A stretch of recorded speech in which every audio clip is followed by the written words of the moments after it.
Hey everyone, thanks for taking the time today to join myself and Matteo and Hannah on a webinar focusing on Google My Business. It's called GMB for MSPs, the only marketing you'll get for free. Matteo is the head of search and advertising at Pronto, and Hannah is the product expert of SimpleSat, who'll be providing some insight into how to integrate CSAT tools into your Google My Business and social reputation management efforts. Okay, so now I'll dive into the details of the webinar. Why is local SEO important? With 46% of all Google searches seeking local information, you could be losing out on thousands of potential customers who are ready to make a purchase in your area if you're not optimizing your business for local search. Matteo also mentioned that 50% of businesses currently have an unclaimed local listing, so make sure you've claimed yours and you're doing the best to increase your presence on the maps pack. And so now we're going to explain how do you rank in multiple markets on your Google My Business, and what are the steps you need to do to optimize and set up those profiles correctly. So you got to start with a local SEO checklist to make sure you can rank in multiple markets, and this starts off with understanding the local market and your competitors. So there may be competitors out there that are currently getting traffic or ranking for keywords that you would like to get traffic for. So understanding what's going well in their marketing initiatives and reverse engineering that into your own campaigns is going to be the best starting strategy. And that will give you an understanding of the primary markets you're going to go after, as well as any local sub-markets in your area, whether that's kind of small suburbs of a big metro or other areas around the state that you also target. This will also lead you to understand how you have to set up your GMB profile for multiple locations. And so that's going to give you the best chance of getting in front of people that are typing in IT companies near me, IT support services near me, or not even using location qualifiers and just typing IT company, but getting geolocated results presented to them. To then bolster what you're doing on My Google My Business, you should build location pages for those markets, so that you can get some presence on the top 8 search results, ensuring that you've got a listing getting some visibility in the Google Maps pack, and then the 8 listings results below it should ensure that you're eventually getting some traffic and hopefully leads and conversions. Ensuring your location pages are SEO optimized is also critical. And so this is going to be things like ensuring the title tags are correct, you have the right H1s, i.e. the titles at the top, and that the word count has, the relative density or keyword density, so that you're mentioning the keywords that prospects are likely to be searching, and that the word count is sufficient enough to beat the other 8 results that you're trying to compete with for those top positions. And then the last point, or last 2 points, is writing blogs that target local audiences. This sometimes can be a little bit more challenging. So doing things that are potentially topical, that are getting visibility, could be a way to get, some brand awareness about your business and kind of target things that are relevant to, your local market as well. And then the last point is acquiring inbound links. And this is something that cannot be understated in terms of building the authority to your website. So you can build as many location pages as you want. You can have all the keywords in the world, but if your website has no authority and nobody's linking to it, Google's not going to deem it credible, even though you've done all the other things that you thought were correct to get it, the right visibility on Google. Ultimately, Google is going to value those websites that have authority, that have other websites linking to them, because they act as votes of confidence from other websites and basically pass the value from their website to your website. And so in this webinar, we're going to cover 7 kind of different areas that I think are important for your Google My Business profile, from actually the setup and to ongoing management of maybe adding more locations, as well as then creating a good process to get reviews and then turn those reviewers into referrals and get reciprocation to ramp up your revenue. So 7 standout statistics: 56% of actions on Google My Business listings are website visits. So that means that 56% of the time, someone actually clicks to someone's Google My Business listing. They then click the visit website button. 84% of the time, a Google My Business profile is found via organic search. 84% of the time, a Google My Business profile is found, it is via organic search versus direct search. And direct search tends to mean brand. So only 16% of the time, someone actually clicks to a Google My Business profile because they typed in that company name and then clicked into the maps pack. Complete listings are 7 times more likely to get clicks, which we've just seen is important for getting clicks both to your website and clicks to call, so direct phone calls. Near me type search has increased 900% since 2019, much of the rise of wider available 4G and mobile phones across the globe. 5% of views on Google My Business page result in a conversion. So if you were to get, say, 1,000 views to your page, you could expect to get potentially 20 leads. 82% of consumers read online reviews for local businesses.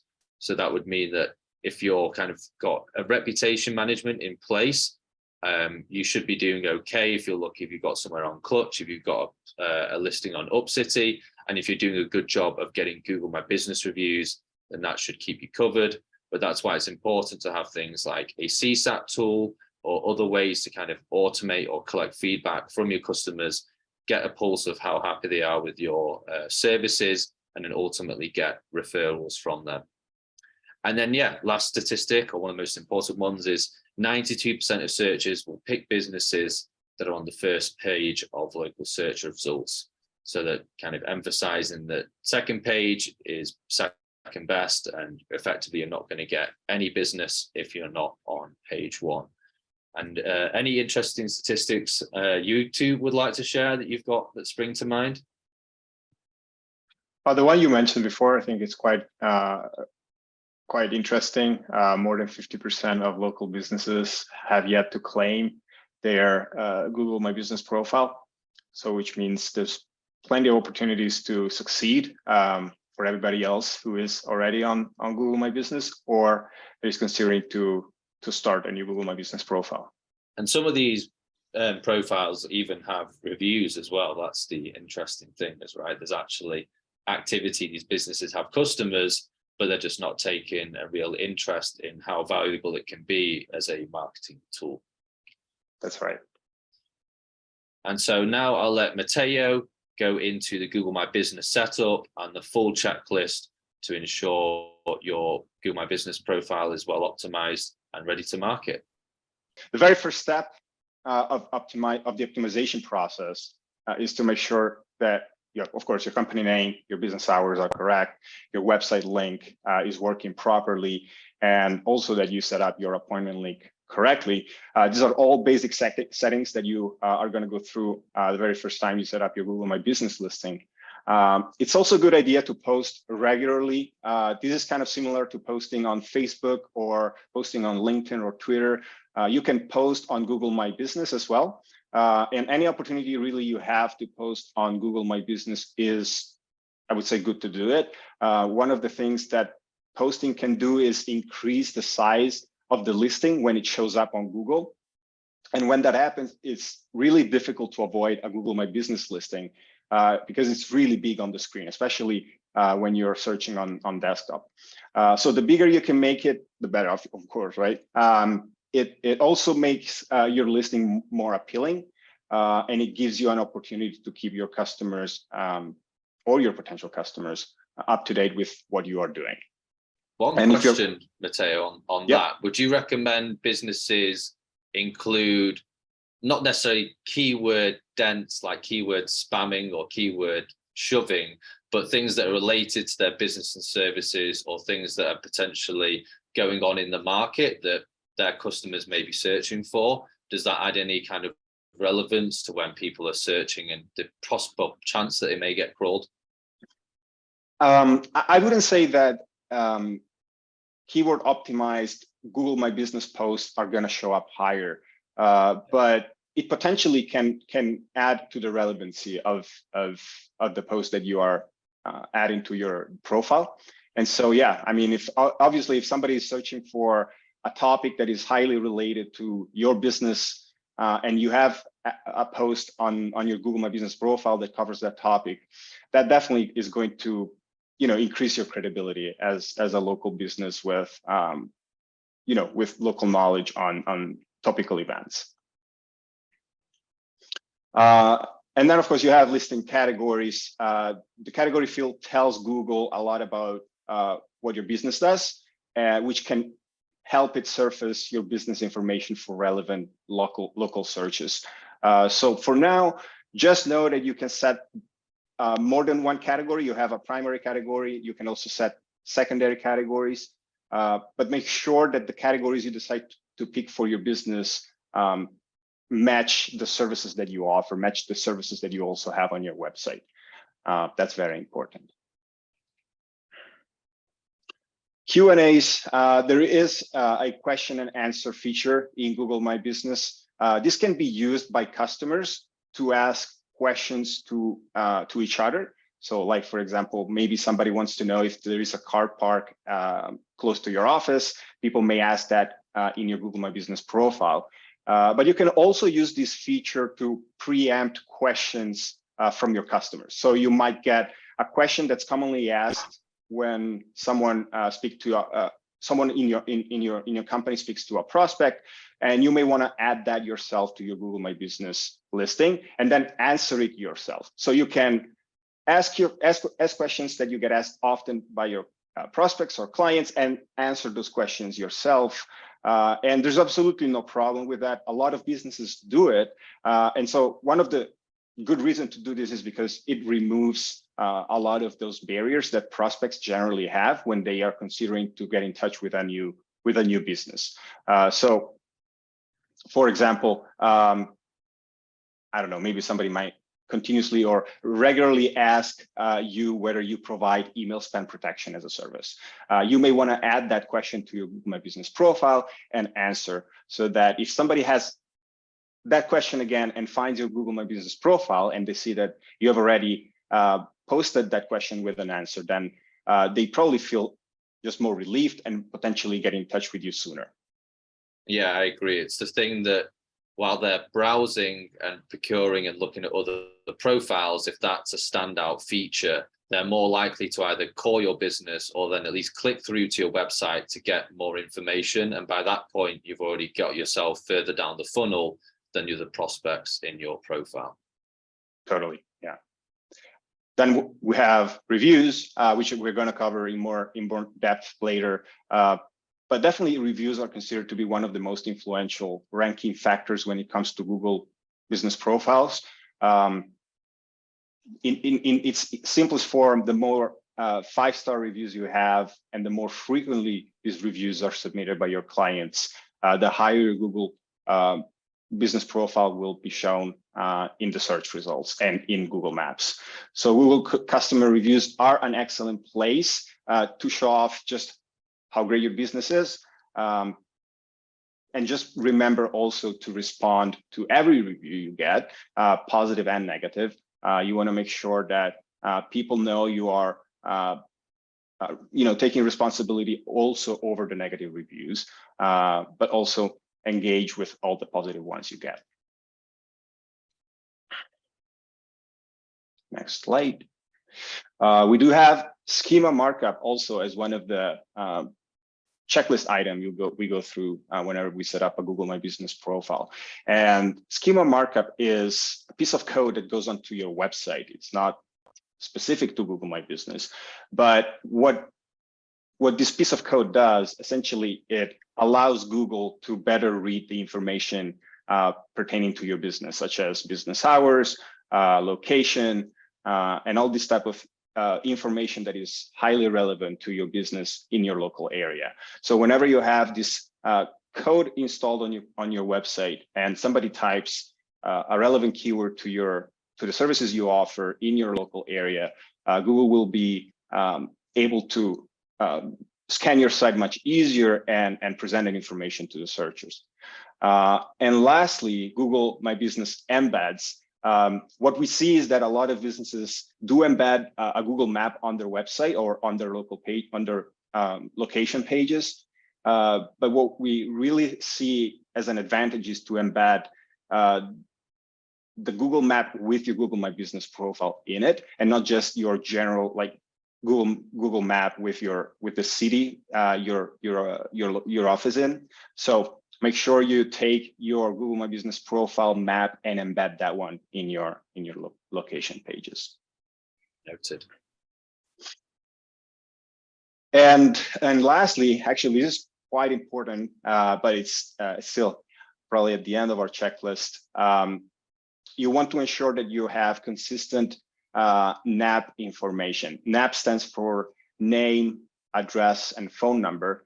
And what you really want to make sure here is that your name, your company name, your address, your phone number are presented exactly the same everywhere on the internet. And by exactly the same, I literally mean character by character, dash by dash, dot by dot. Everything needs to match exactly. So whatever address, phone number, and name you have on your website, you want to have that on your Google My Business profile. You also want to have that same sequence and consistency on all other listings you may have elsewhere. Maybe you have a Facebook page, maybe you have a LinkedIn page, maybe you have a Clutch profile. You want to make sure that all this information is consistent all across your properties online.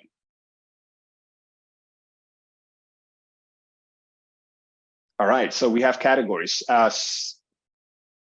So whenever you search for a term that you think that your potential customer would be searching to find similar businesses to yours, you can then look at the categories that those Google My Business profiles are using, and then use those same categories for your own business. Only obviously if you know that the businesses you're seeing do and offer the exact same services that you offer. But the takeaway here is use as fewer categories as possible. You do have the option to pick up to 9 secondary categories, if I'm not mistaken. You can only pick one primary category and up to 9 secondary categories. But what we recommend is to just pick maybe 2 or 3 secondary categories max. The more categories you add to your profile, the more the power of those categories gets diluted, because what you're really doing is basically you're trying to tell Google that you are doing so many things, whereas in reality, many businesses' core services are maybe 1, 2, 3. So you want to just pick the categories that match exactly the services that you offer. And that's going to really help show your Google Business profile whenever somebody types any keyword related to the services that you're actually offering. And what would you say is the best way to pick your primary and secondary? So for like with managed service providers, I know there's say like computer consulting and there's computer support services. Is there any one that you would kind of lead as the primary or secondary, or do you think it depends on the type of business and if they're more focused on remote help desk and support versus say consulting and CTO and augmented IT? Yeah, I think I would say it's highly dependent on the business. Obviously, there are businesses that managed service providers would maybe focus more on consulting and more maybe other ones on cybersecurity services. So there are all these categories available for them to pick and choose from. So make sure you pick the primary category should really be the category that matches your most popular service or the service that you are feeling the strongest in, and really use that as your primary category, and then pick the other ones based on your secondary services, essentially. Okay. Of course, if you have offices or registered locations in other parts of the city or in other states, you may want to consider registering for multiple Google Business profiles.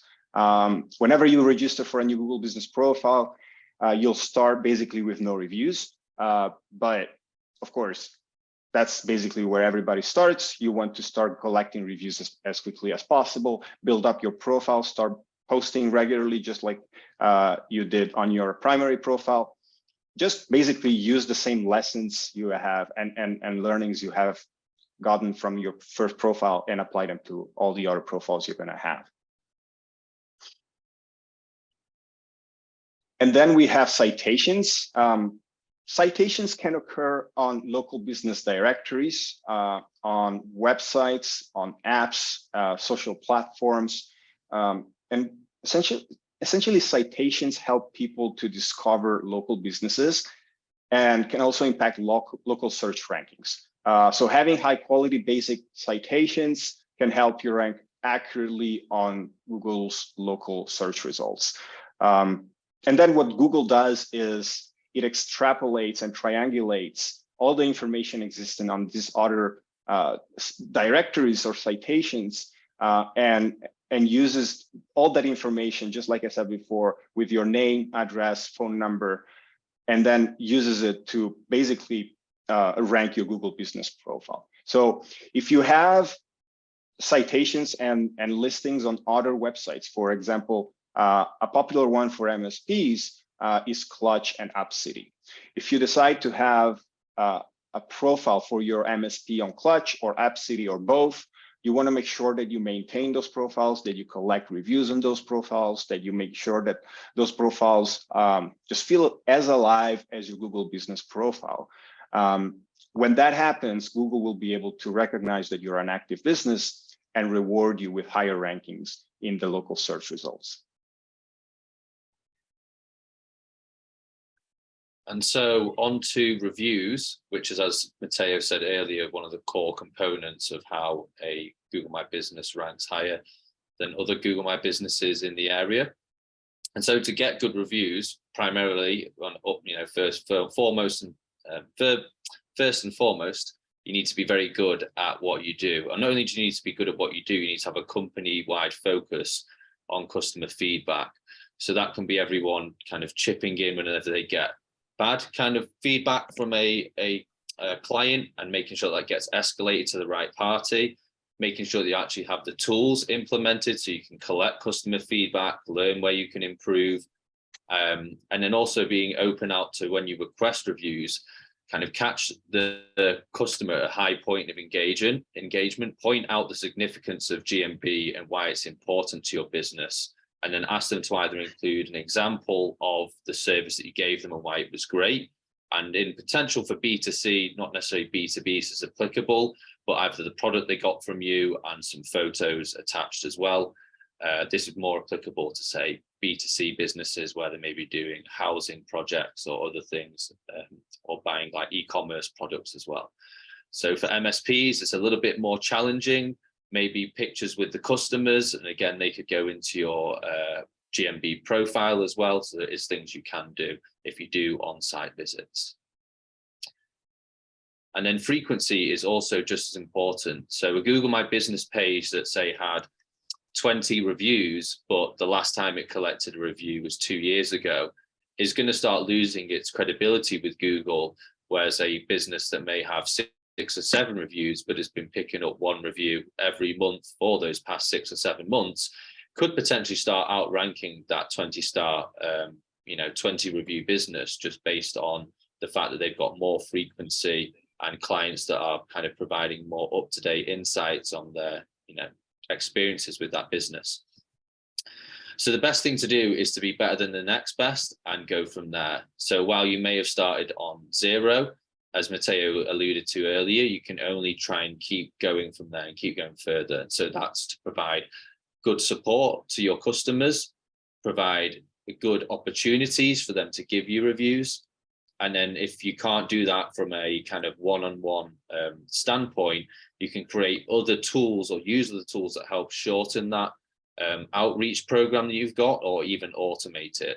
So QR codes can be used for people when they're actually doing on-site visits, where they can scan the QR code with their phone and it can take them straight to the leave review. You can use automated emails. There's some free templates that WordStream offer if writing them seems a bit more challenging for you.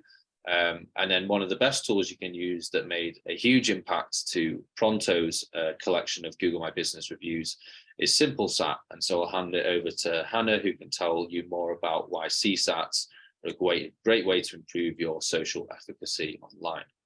Maybe if I can add one thing, Sure. is if any MSPs has been in business for any number of years and has no reviews on their Google Business profile, nothing prevents them to go back to their past customers and go and start asking reviews to them. You don't have to wait for new customers to come in. You can start from all the previous customers you've worked with and start collecting all those reviews that will start building up your review profile. And you start getting that frequency that Adam has just talked about, and then continue on with all new customers moving forward. Yeah, to make it into a good habit. So Correct. That's something that you do on an ongoing basis. Thank you. Thanks, Adam and Mateo. Yeah, just like what they said, you need to like collect feedback in order to know the areas that you need to improve on. So SimpleSat is a simple and easy and fun way to collect invaluable feedback from your customer. So it encourages customer to provide critical feedback. You can also route them to follow-up question if you want to know more about what prompted them to give you a good, bad, and neutral rating.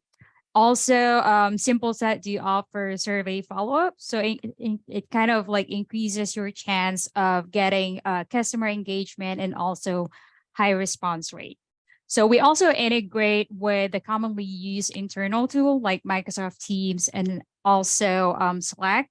So you can route positive reviews to agent channel to help boost everyone's morale and, do better the next time that they interact or handle support tickets.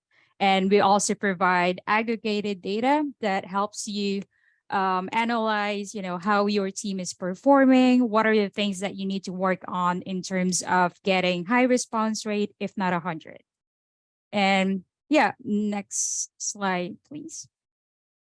So SimpleSat offers 3 survey metrics, which are the commonly used survey metrics. So talking about MSP earlier, just like Adam and Mateo mentioned, CSAT is a commonly used survey metric when it comes to support ticket.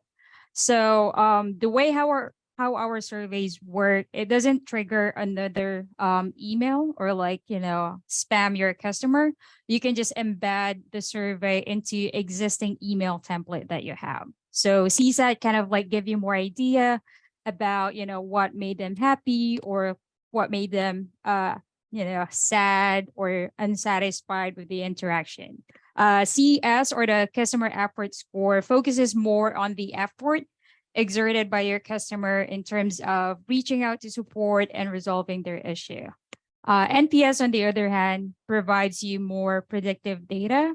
If your customer are likely to churn or cancel in the next few months or so, or are they very satisfied, not just with support, but a company as a whole, and they're more than willing to spread the word of mouth and engage or talk about your product to their friends or potential buyer and customers.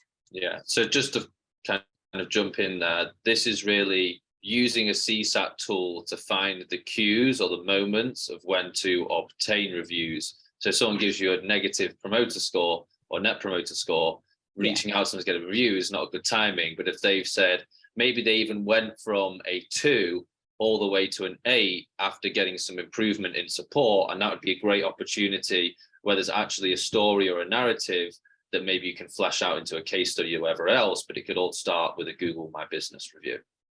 Exactly. Yes. And yeah, next slide here. SimpleSat offers a call to action button. So I know earlier Mateo and Adam has been talking about GMP.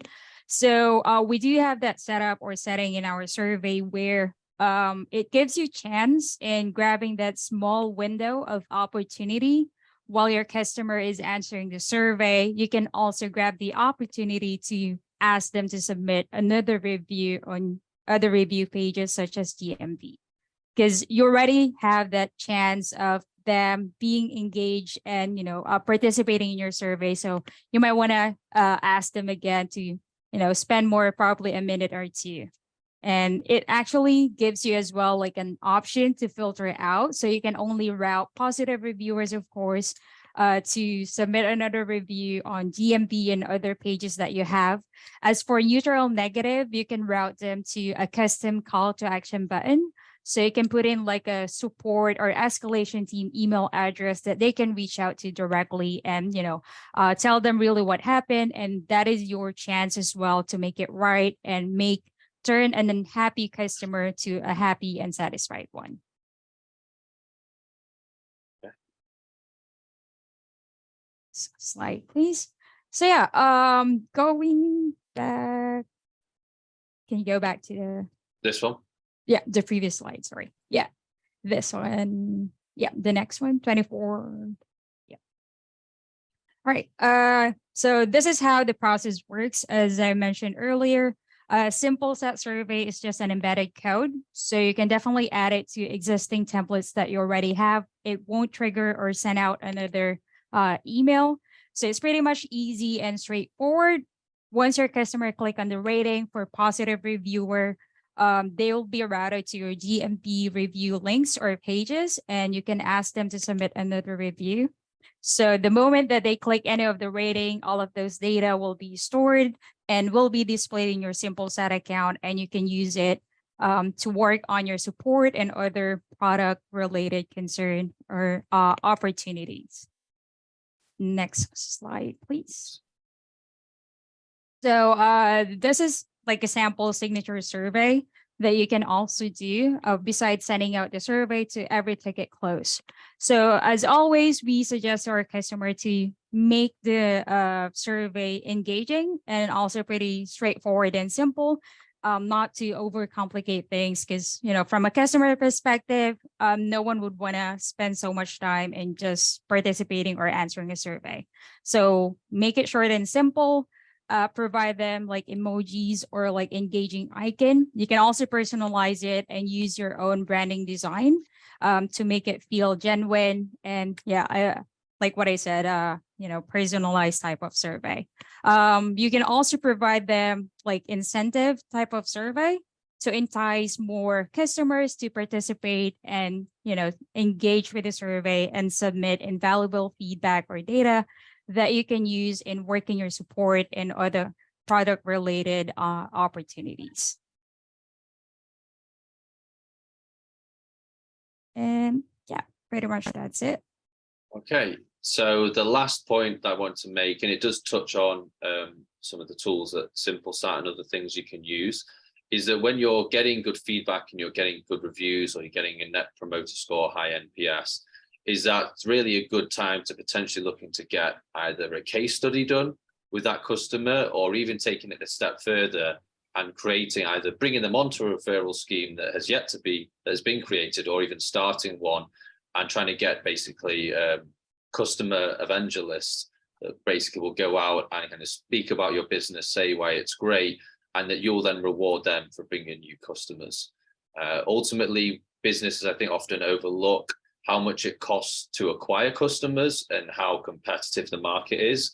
And that when someone comes to you organically or via some other means of online marketing, you could be one of 3, 4, 5, up to 10 people that they're potentially speaking to. And so when you have a referral, you could be one of one or potentially one of 3 businesses they're speaking to. And so you're increasing your chance of closing that deal.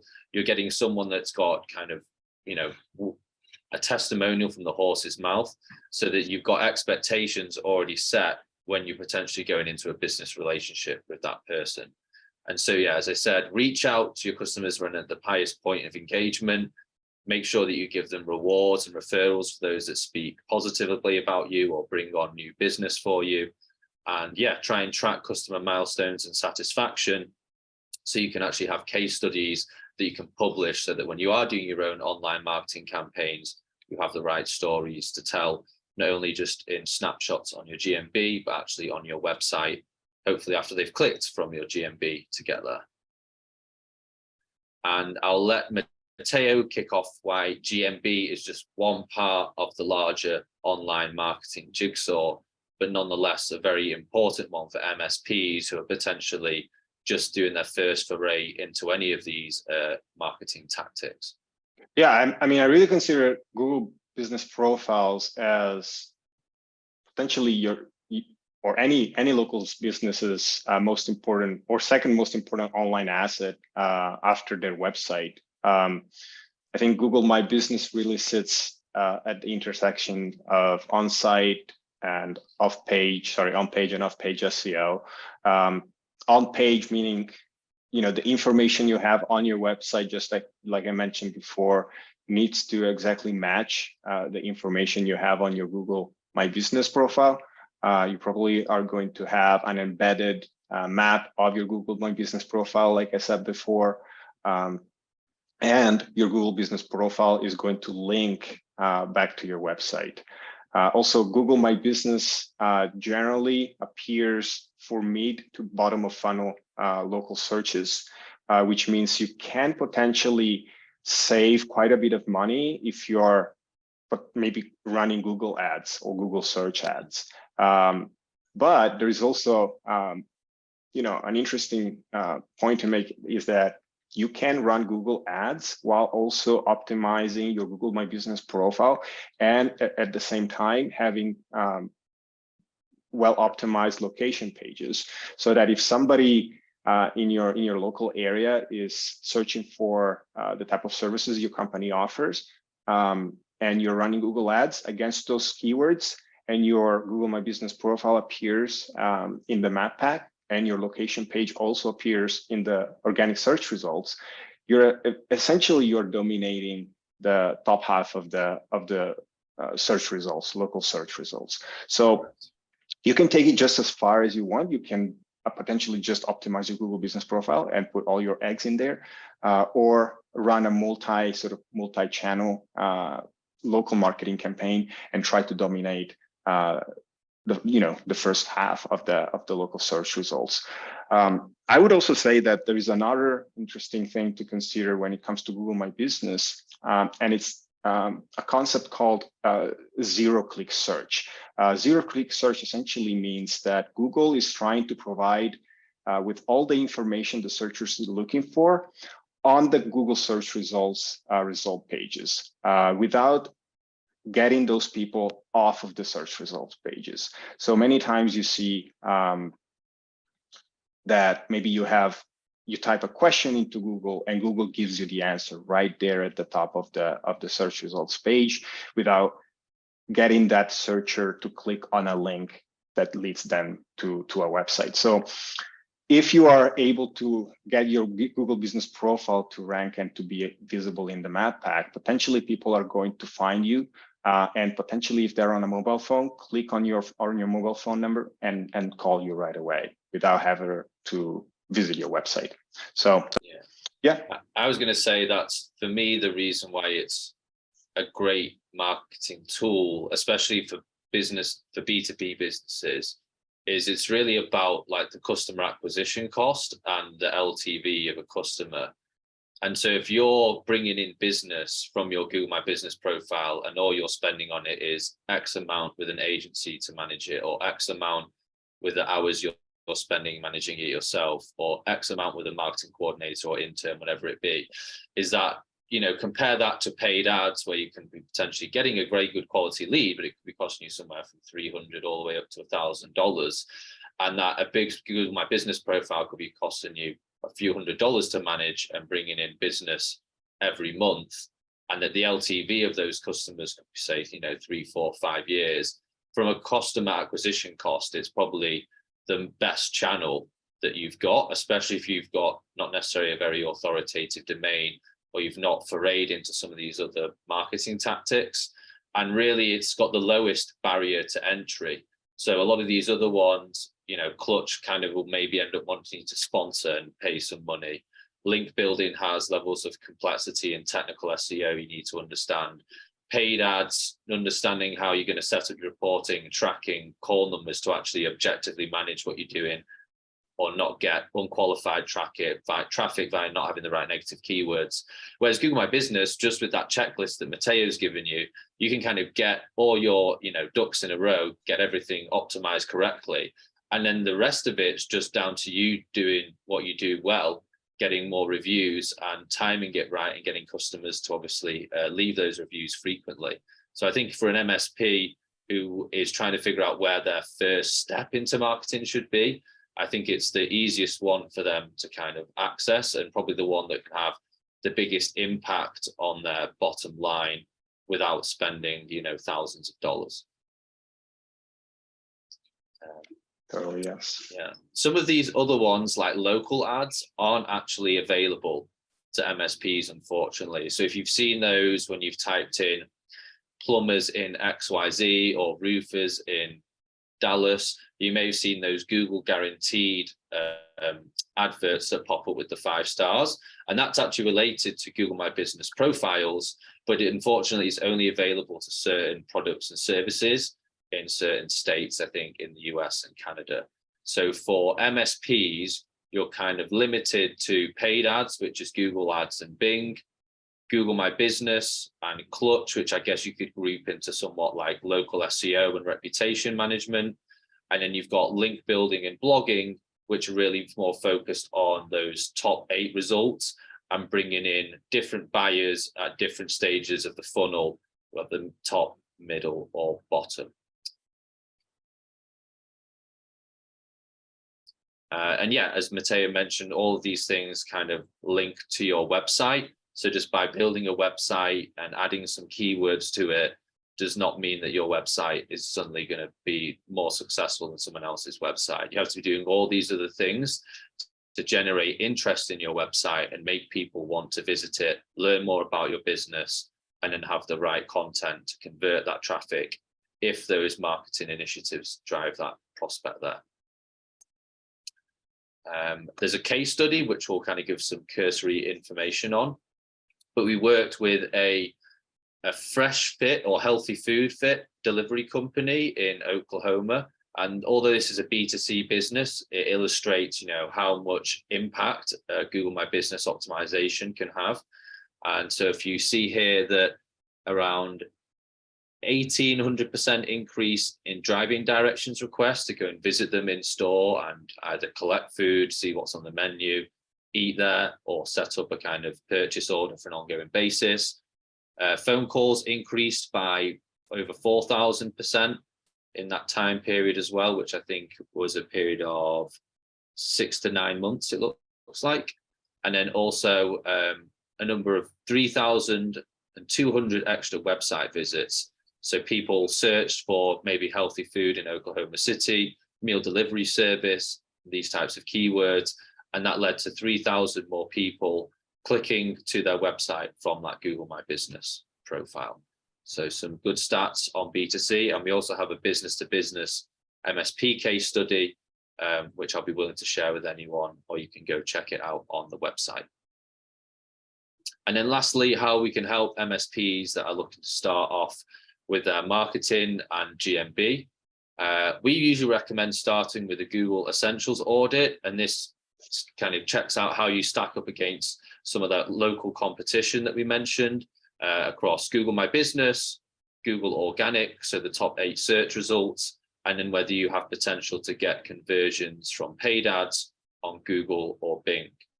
And to give you some insight into what the GMB audit looks like, we do an assessment of all those areas that Matteo talked about. So whether you have the correct citations, do you have schema markup, is your NAP listing correct, have you been replying to reviews, and then just general recommendations that we could make.